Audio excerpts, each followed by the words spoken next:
अस्सलातु वस्सलामु अलैका या रसूल अल्लाह सल्लल्लाहु ताला अलैहि वसल्लम।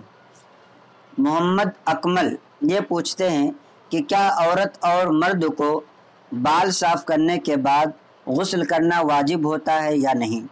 यानी जो गैर ज़रूरी बाल हैं, जैसे कि नाक के नीचे के बाल हैं या बगल के नीचे के बाल हैं, शायद इनका पूछने का मकसद यही है कि बालों को साफ़ करने के बाद गुस्ल करना वाजिब है या नहीं।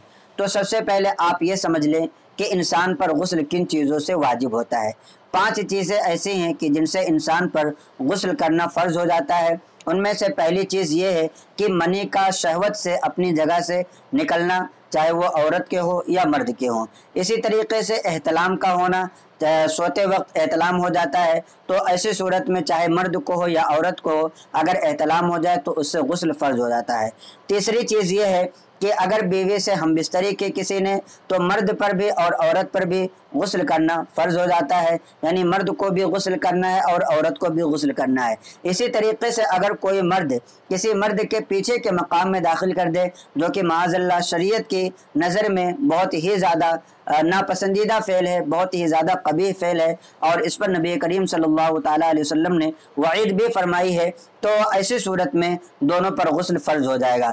चौथी चीज़ ये है कि औरत का हाइज़ से फारिग होना, यानी जो औरतों को आम तौर पर महीने में पीरियड्स आते हैं, जिनको मेंसेस भी कहा जाता है, तो जब खून आना बंद हो जाए तो ऐसी सूरत में औरत पर ज़रूरी है कि अब वो गुस्ल करके अपनी नमाज वगैरह की पाबंदी करे। इसी तरीके से औरत का निफास से फारिग होना, यानी किसी के यहाँ जब बच्चा पैदा होता है तो बच्चा पैदा होने के बाद जो खून निकलता है उसको निफास का खून कहा जाता है।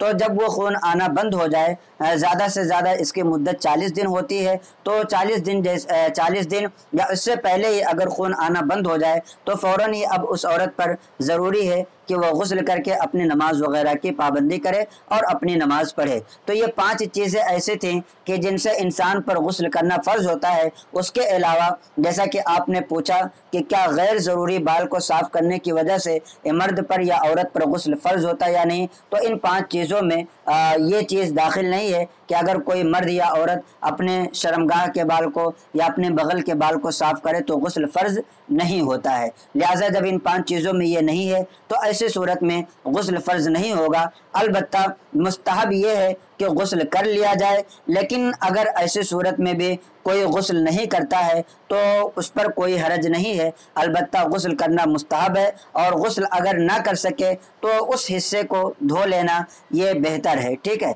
तो गुस्ल जो है ये 5 चीज़ों से फ़र्ज़ होता है। उसके अलावा अगर कोई चीज़ पाई जाए, जैसे कि अगर बदन में कोई नापाकी पा ली जाए, कोई नापाक चीज़ लग जाए, गोबर है, पाखाना पेशाब वगैरह है, तो उसका हुक्म अलग है। आप हमारे चैनल पर सर्च करें कि निजासत गलीज़ा अगर कपड़े या बदन पर लग जाए तो ऐसी सूरत में क्या हुक्म होता है, तो इंशाअल्लाह तबारक व तआला आप इन मसाइल को समझ सकेंगे। और अगर आपके और भी दूसरे सवालात हों तो आप कमेंट करें, इंशाअल्लाह तबारक व तआला उन तमाम सवालात के जवाबात जल्द से जल्द देने की आपको कोशिश की जाएगी। और आपको इस्लाम सिखाना हमारी ज़िम्मेदारी है, इस्लामी तालीमात से आरास्ता करना हमने अपने ऊपर लाजिम किया है कि आपको हम पाकी के अहकामात, नापाकी के अहकामात, इसी तरीके से नमाज के, रोज़े के और भी जो अहकामात शरीयत के हैं वो हम आपको सिखाने की कोशिश करेंगे। तो आपको जो भी सवालात हों आप कमेंट करें, इंशाअल्लाह तबारक व तआला उन तमाम सवालात के जवाबात जल्द से जल्द देने की कोशिश की जाएगी। अस्सलामु अलैकुम व रहमतुल्लाहि व बरकातुहू।